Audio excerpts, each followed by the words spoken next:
I am Lucinda, and this is How I Ally.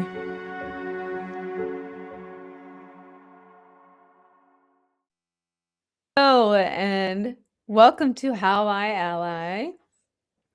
I'm Lucinda, and this is my guest, Jessica Wood, otherwise known as the Jess Wood, otherwise known as Give Me Wood, or I Got Wood, or all of the above. Jess, would you like to introduce yourself? Sure. Thanks, Lucinda. And thanks for having me. I am Jessica Wood, formerly Jessica Wood, as the government would call me. For stage, sure, Jess Wood, the Jess Wood, Get Wood on all the socials. Very lovely. Get Wood. I like to say, as a kind of elevator pitch of myself, like a one-liner of me, I was born to hippies and raised by gangs. And so I have quite a lot of stories. Yeah, a lot of Do, trauma, yeah, yeah. which is great fodder for comedy. I mean, after a while, you have to wait a little while, you can't do it right away. I've tried that, it doesn't work. It affects you way too much, and you're like, "Why isn't anyone laughing?" Because 'Cause they're horrified at your stuff, you know? Oh, So man. sometimes it's hard, yeah. And they can feel that it's, like, too soon? Yeah, like you haven't processed it yet, and, it's a fine line. I mean, we wanna I think we wanna talk about it while it's broiling in us, but for comedy's sake, you kinda have to wait just a little while to get over it, unless you're really, really angry. I've noticed if I come onto stage really angry about something, about a subject, like I just had to deal with my stepmother, and it was so challenging, and it was so upsetting that I took the anger that I had about the stepmom, and I had a couple of lines that just dealt with her.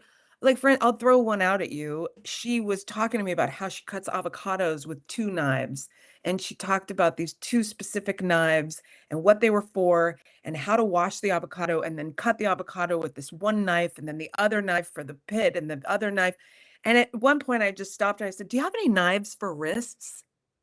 Because I'm feeling really tense with all this avocado knife talk.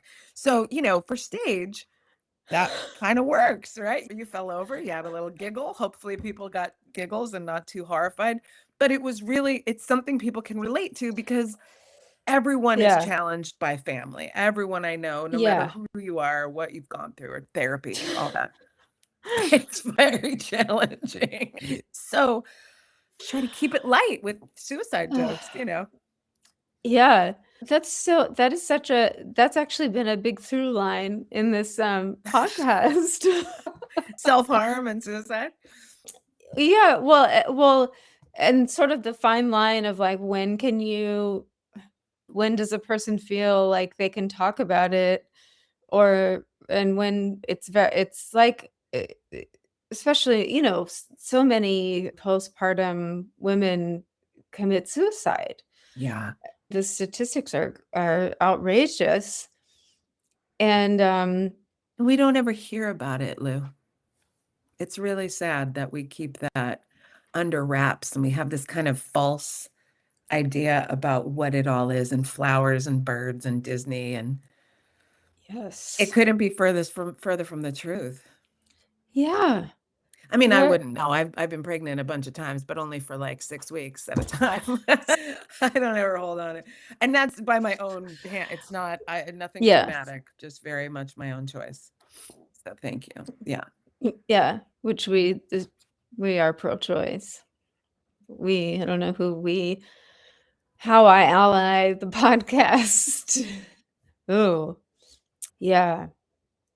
And the thing is, it's, there's no sort of safe space to talk about it. If you are feeling, if a new mom does have those thoughts, it's like, well, she needs to be able to say them without a fear of, like, they're gonna take me away or they're gonna take my baby, or there's such a oh god, there's so much shame and silence.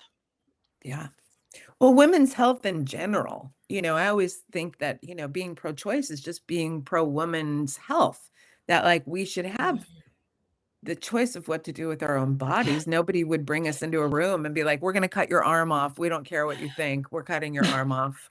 You have no say in this. Your arm's too weird. We don't like the look of your arm. You know what I mean? Like, we would never, no one would stand for that. And yet, with Oh, women, we just get told what to do and how to feel, and especially how yeah. not to feel, really, how not to feel. Because you better not ever be cranky or angry or upset, or No. it's a tough one. It's tough. Yeah. Yeah. And that's gotten I mean, since having children, there's definitely if you're a mom, you better be positive and super happy all the time in front of your children.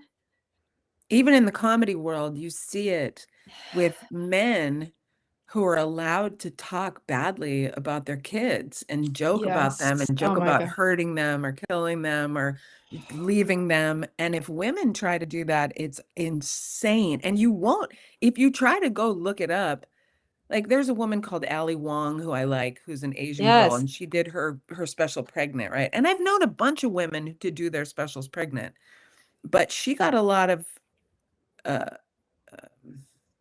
I don't know, backlash or whatever press she got. It was a lot about her being so edgy, like angry about it. And I'm going through this and he doesn't know. And, talking about the husband and how he doesn't understand and how she feels alone. And yeah, a lot of women relate, but I don't know how much in charge we are in those venues, where we can say, Ugh.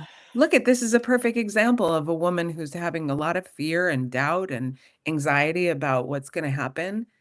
And instead of allowing her into the space and giving her a voice and giving her a platform, we kind of hush it down, or we say, "Oh yeah, she's funny, but she's kind of a bitch. She's kind of bitchy. I wouldn't want my kids at her house," or whatever people want to be judgy about. Right. But it happens in the comedy world as well. I imagine it happens in every aspect of life, art, work, everywhere.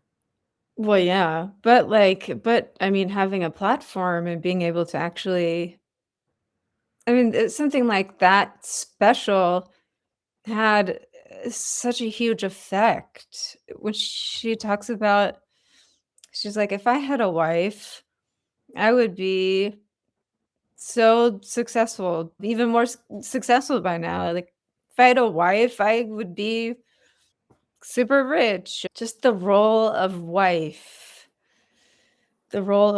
mother is just you're Seems like basically it comes with a lot of enabling roles. Yeah, sorry. you're basically enabling everyone else's success. Like, Right. even, like, you're promoting your children's health and, like, vitality, and you're enabling your husband to work because he doesn't have to watch the kids, and you're just that's what you are, is like a human support beam. Whoa, that's dark, but But it's true. You can see yeah, it. yeah. And I'll tell you what, I'm a lady who's never had a kid or been married, and people have their own judgments about that. And they Yeah. wanna, like, say, like, "Oh," and I'm like, "Wait, you didn't ask me if anyone asked me to marry them. You just assumed that I was some, like, s spinster that was out like, 'Ah, where's my ring?'" Like, I don't have that. I said, "No, thank you," a couple of times, and that's not even I don't need to qualify, but it seems like I do in a funny way. Like, yes, I've had pregnancies. I decided, "No, thank you." Yes, I've had men who would like to share whatever with me, and I say, "No, thank you."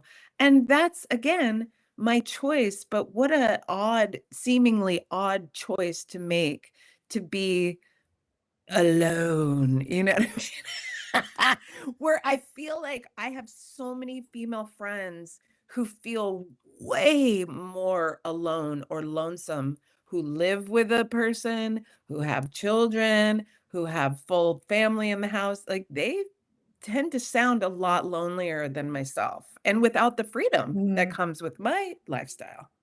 So I right. really feel for you guys. Yeah. Oh, it's a Yeah. major situation. But we all have like our little roles that we're supposed to play. I often joke about how the summer's coming and I have to watch out because people tend to think I'm definitely a whore. So many tattoos. What's with all the tattoos? Ugh, God, Uh, what? And even though they're so mainstream now, there's still this weird judgment. So then in the winter, I'm like a nice lady. Summer, who's the whore? So it's like it's completely this like outward thing that we're all oh, giving into, I guess. But not here, not now. You're doing something that's against the grain, which is so fabulous, Lucinda, and to fight the power against like what the regular ideas are about what women and mothers and non-mothers are supposed to do and have and be. And what you just said, being the support beam, a human support beam, that's such a deep thought because I mean, it's so heavy. Literally, everyone's so heavy on this beam. Where does the beam, who's making shoes for the cobbler's kid? You know what I mean? It's like, yeah. where do you get your peace, your quiet, your calm, your support? Yep.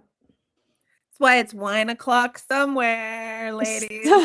I mean, I do see these moms and I'm like, they're drunk. And then I'm like, I would be too. I can't judge. I'd be like, wine? Where's the wine? Every function. Do you have the bottle for the moms? Like I can't lie. There's no way I would ever be. I'd also hit a child. Like I have no qualms about how hard I would be to be a mom. I'd be hitting, I'd be Oh. yelling, I'd be cursing, I'd be no wine, I'd be so I'm saving others by not being a mom. It's my gift to the world that I don't have any children that are gonna be. I've wanted to hit other people's kids. There's no way I wouldn't want to hit mine. I'm like, what the get like I don't have the patience. I practice, but it's a lot. Yeah. It's It's a like lot. You got overstimulation. Like if you get overstimulated normally, put kids in the picture and it's just like Yeah, I can't imagine. so tell us about how you grew up. Okay. Well, everybody was naked. It was very unorthodox with the hippies. But it was the 70s, so it really wasn't still the hippie time. But in California, there are people still living like this. So you can't give them really a timeline. Mine were what I realized, Lucinda, what I realized now as a grown up is because my mom was in her own trauma and chaos and family triggers all the time that she also undiagnosed a lot of mental illnesses and she took the label of hippie and the label of vegan so that she would not, and this is smart in an interesting way. She's really smart as like a hustler to get what she needed to get by, to get through this Yeah, life. So she right. took the label of hippie because she couldn't really dress me. She couldn't really brush my hair or put me in underwear or have socks or there were just these things. Then the label of vegan because she couldn't really feed me. She didn't really understand how to cook or how to make a dinner or how to make a lunch or how to pack a snack for me. So it was all my godmother reminded me, she said, you were orange as a child because all you had was carrot juice all the time. Because my mom had a juicer and she knew how to buy bulk carrots at the co-op, so she could just juice carrots all day. And that's what I had. I had carrot juice, and more carrot juice. And so the I didn't understand that as a kid. I knew that I didn't fit in, I so wanted like a Wonder Bread peanut butter and jelly sandwich. Like I just wanted that so badly. I wanted anything that looked normal, like any normal outfit, normal food, normal mother, like a mom who didn't show up with a see-through dress with no underpants or bra to the school, like screaming that they were wrong. I'm like, bitch, you got to put on some underpants. Like, what? You're wrong. This is wrong. So you don't know as a kid because that's your world, right? Yeah. So it's very interesting to also, she was an actress.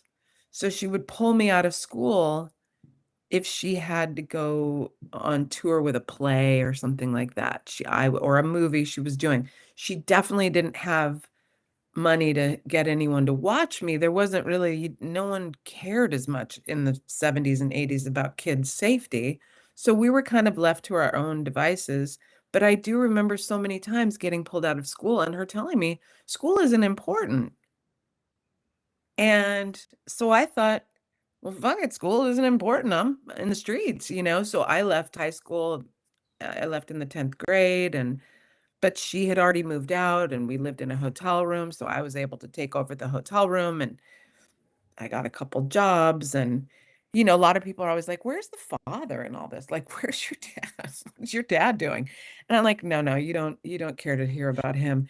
He was the homeless person when he met my mom. And this is why I know that we are attracted to men like our father, because I love homeless guys.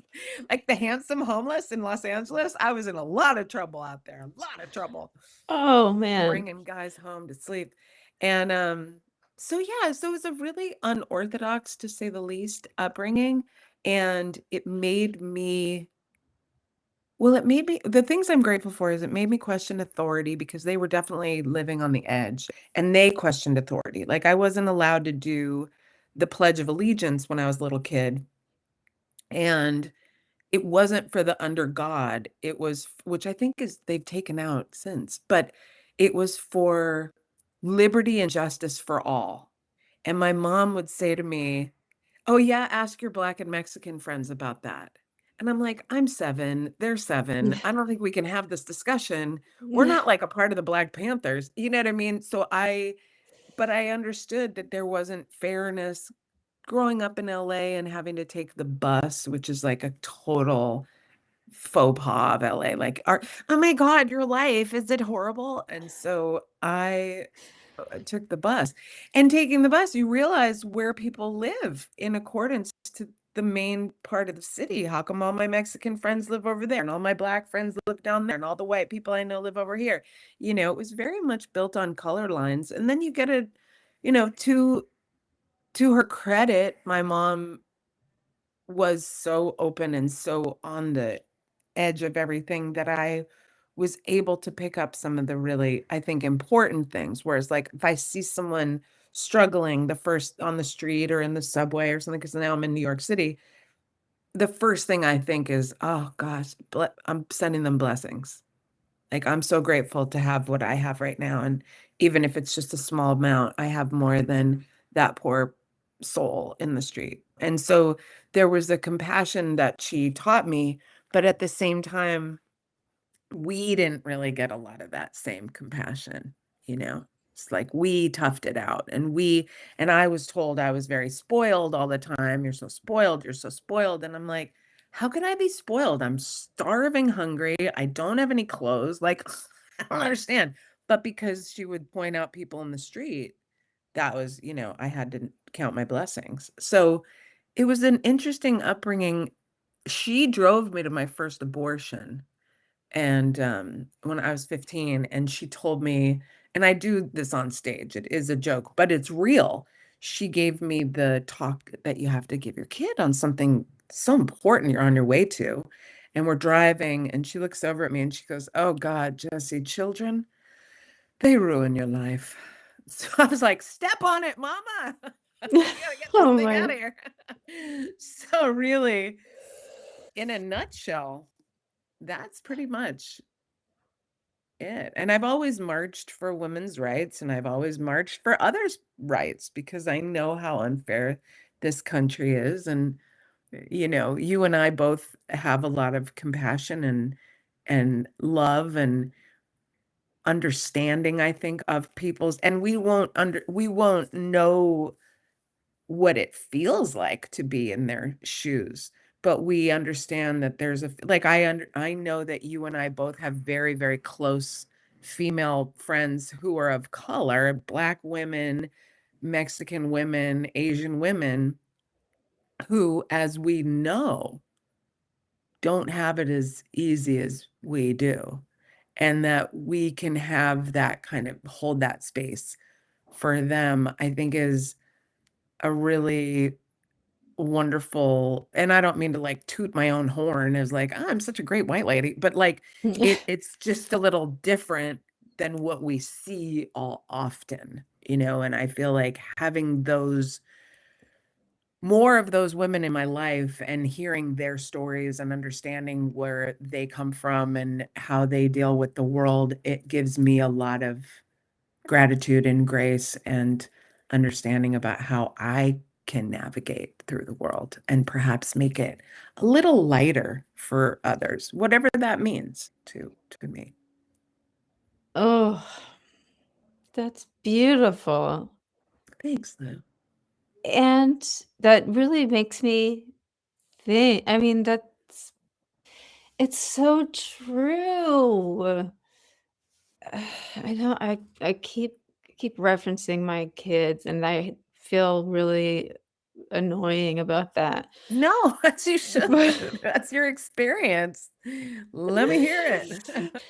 well, it's like because just like you said, my dad was a politician, big liberal, um, Democrat, always, trying to do things for Black people in South Carolina, where at a time where we still had, like, Jim Crow laws and shit. And so even though, like, he never explained to me, like, he didn't give me a lesson, but coming from that, that's why I am who I am, for Yeah, sure. yeah. And so as a mom now, I'm like, God, I hope that they feel who I am, like, more than just saying it. Well, you don't put yourself above anybody. That's the thing. Like, I don't feel like I'm above anybody. I don't have any qualms about saying we're all the same, and some people are mean and some people are kind, and that's pretty much it. Some people went to Right. college and some people didn't, and some people have a Yeah. car and some people don't. I mean, it's like to me it seems that simple, but I know it's not that simple on a greater scale, like on a bigger scale. But to treat it as something in your everyday life, like, yeah, this is how it is. This is that we're, I smile at people, I compliment people, and I don't care what they look like. I like their shirt, or I like their hair. I like and yeah, just keeping ourselves kind of Yes. present. Totally. Totally. Like, yes, it's about what you do every day. It's about who you are every day. Yeah, And that doesn't just happen automatically. You do choose. You make those choices in the moment, and that has grown within you over time, you know, that's that's who right. you are. But, you know, that but it does matter that you're kind, Yeah, because because no one is gonna give you a pass because you're you, and I wanna, like, I don't know how to teach that. I Well, guess you're teaching life it by teaches that. example, and the way that you react or act in certain ways or with certain people, the kids can't help but understand that and see that and emulate it, I mean, it's a fact that racism is taught, that hatred is taught, that kids don't come out like that. Kids come out loving and sweet and don't have any why would they have any idea about any of that shit? That's all man-made. That's all just us making up things to have different like the serfs and the and the royals and the shit. It's uh it's a pretty intense caste system for a very long time, that we've kind of fed into. But yeah, I think every day you make choices and these bigger choices that we make, whether or not to have children, whether or not to, take a certain type of job or be with a certain type of person or put yourself in danger. I mean, there's so many choices. And a friend of mine does a great joke about how her friend, she's mid 40s, and she talks about how her friends are like, we can't believe you're going to Europe again. She has no kids, not married. And she goes, "Yeah, I'm going to Europe again because I don't have," she said, "That's my choice that I made a few years back. I made the choice not to have kids. Now your choices have a soccer game on Saturday." So it's a great joke because it really does give us that like, oh yeah, you have to look at yourself and go, this is what I decided to do. And Yes. acceptance is half the battle, just accepting it and going like, I don't know what I'm doing, but I'm practicing, I'm trying my best, Yes. you know? Yes. Acceptance. Yeah. And not Radical beating ourselves. acceptance. Yeah, radical self-acceptance and not beating ourselves up. And when we do beat ourselves up, to catch it and say, "Oh, there's me again beating myself up. It's all right. It happens all the time. I'm a human being." Like the funny, I have to go soon. I'm so sorry. I have to Oh my like go god. soon. That's okay. We Um, went over time. okay. I want to share with you this thing I learned in my Buddhist class, and it's this word, and it's called dukkha dana. Like it's a very long word. Yeah. But the first part is dukkha. So me as like a smaller word person, I was like, I'll take the dukkha. So the dukkha is this idea that we as humans, we're always going to be very unskillful. We're no one, my teacher's like, I'm not enlightened. What are you looking to me for enlightenment? Look elsewhere. You know what I mean? Like he's like, this is all of us just practicing what we can to get through this life. But the dukkha is this idea about how we as humans will be unskillful, maybe say something that we immediately regret saying. But instead of letting that pass, so that's like shooting one arrow out to the world. Now, the dukkha is then shooting 1,000 arrows back at ourself for having said the unskillful thing. So I often will say, "Oh no, Duke, get out of here, Duke. Beat it, Duca." Because I'm like, it's what we do. I can't believe I said that. I can't believe I wore that. I can't believe I let her do that. I can't believe she ran across the street. Like, whatever it is, especially being moms and wives, and you're responsible for people's lives. Can't believe oh my God. And then a whole week can go by and you're still telling yourself that story of how you fucked up. And like I have an older auntie who I often listen to speak about, it was my worst week ever, and I'm like, it can't be. Like, it can't be. Did someone die? Are you sick? Are you lame? Did you lose a leg? Like, I'm going down this litany of things that could possibly be the worst week ever. And she goes, well, my car died. Okay. Not to lessen the people's, she's an elder, she needs a car. I get it. It's very disappointing. But to make that be your whole week is wiped out. That's the dukkha. Yes. Nothing can go right because I fucked up and my car broke down and it's a fuck up and I'm fucked up and I have a fucked up car and I'm just fucked up and I'm poor and I'm never gonna die and I'm gonna die alone. The diatribe Right. of shit that we put in our head, that we tell Making it ourselves. mean something. Making it mean something that your car broke down when it doesn't mean a fucking thing. Your Right. car broke down. Or you let your kid have that candy bar that you said you weren't going to let them have, but they had it and then they got hyper and you're like, fuck, I shouldn't have given them the candy bar. But you're like, you know what? So what? It'll wear off and then they'll be sad and then they'll go to sleep. You know what I mean? Like, we know what the sugar blues is, but it's like a thing where we're so hard on ourselves all the time. Yeah. We got to ease up, baby. You're so I'm realizing how much I think I learned from you. Like over the years, I've known you for years. I think you and I've told you this before. So much I think you had a you've had an enormous effect on me as a human being in many ways. Being hilarious, being a really wonderful friend, being a wonderful scene partner, being but I think because that is what you just said, I find myself feeling that really trying to cultivate that because like the stuff that really really sucks, it will happen. Yeah. Yeah, we're gonna lose people we love, we're gonna lose things that we thought was gonna be forever, the places, it's all impermanence. And that's why we have to be so sweet to ourselves because this Right. is it. This is all we kind of get. I mean, unless you're Hindu, that's, Yeah. this is it. Yeah.